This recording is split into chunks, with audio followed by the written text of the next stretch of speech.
It was full steam ahead on the island of Sogor. All the engines were running on time.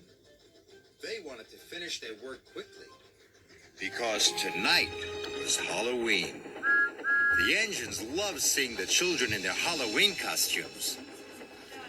And the engines loved to hear tales of ghostly engines and scary steam trains. That evening, Sir Topham Hatt came to Tidmouth Sheds. Thomas and Emily, you must go to the smelter's yard, he said. An important delivery of iron must be collected right away. Yes, sir, they puffed. Percy thought the smelter's yard was spooky. He was worried about his friends. Look out for ghosts, he whistled nervously. It is Halloween. There's no such thing as ghosts, Thomas said cheerfully. It's just silly make-believe, added Emily.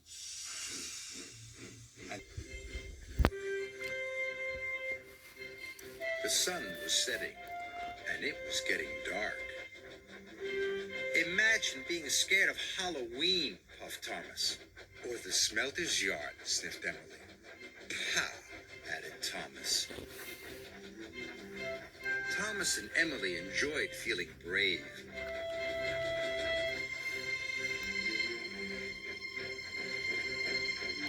But when they got to the smelter's yard, it was very spooky. Oh my, whispered Emily. Oh dear, hissed Thomas. They puffed slowly through the piles of jagged steel and twisted scrap. The air grew hotter and the smoke grew thicker. Harry and Bert were lurking nearby. The two diesels saw the chance to scare a couple of steamies. Moaned and groaned. It sounded spooky. What was that? Snapped Emily. You said there was no such thing as ghosts. Silly make-believe, you said, gasped Thomas. Suddenly a freight car began to shudder and shake. Cinders and ashes, cried Thomas. Help, wailed Emily. It's a ghost. Let's get away from here. They didn't know Harry and Bert had been bumping the flatbed's buffers. The two naughty diesels were having great fun. Thomas and Emily pulled up to the smelting shed. They gasped at the ghostly shadows and fizzing sparks. Their wheels felt as if they were frozen, but they had to go inside.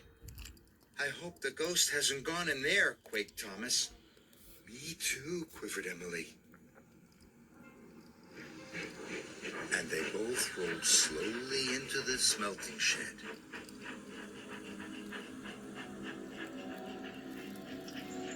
Inside, chains clanked and strange shadows danced across the walls. Must be brave, Thomas puffed. But it was spooky. Emily was turning around, ready to shun some freight cars.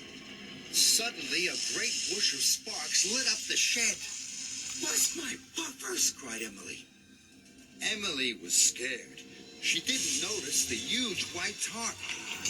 It fell, covering her from funnel to footplate. The ghost! It's got me! She steamed away as fast as her pistons could pump. Thomas thought Emily was the ghost, and he raced out of the smelting shed.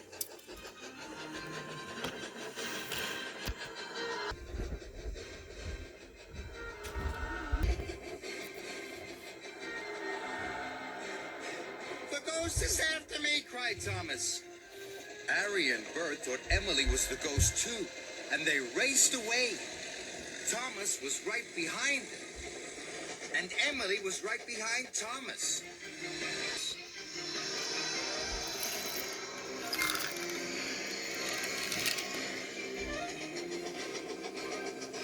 Help, Emily cried. The ghost has got me. Harry, Bert, Thomas, and Emily raced towards Tidmouth Sheds. Tidmouth sheds was quiet and peaceful.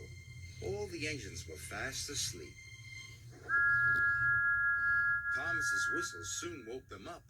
"It's Thomas!" cried Percy. "Something must be wrong." Suddenly, he saw Thomas, Harry, and Bert racing into the yards. "Stop!" he cried. Harry, Bert, and Thomas applied their brakes. They stopped just in time. "The ghost is after us," whistled Thomas. Percy was scared.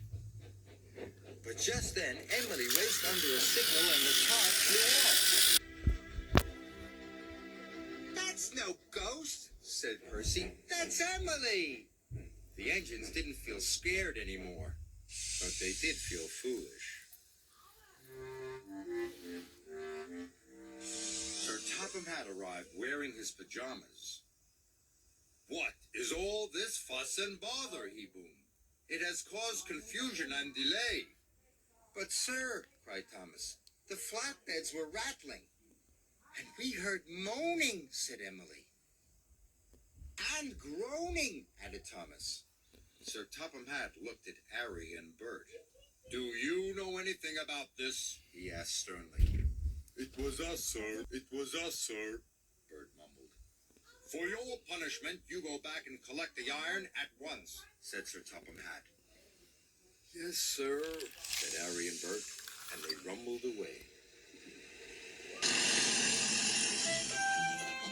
Whenever Thomas and Emily went back to the smelter's yard, they knew there was nothing to be scared of.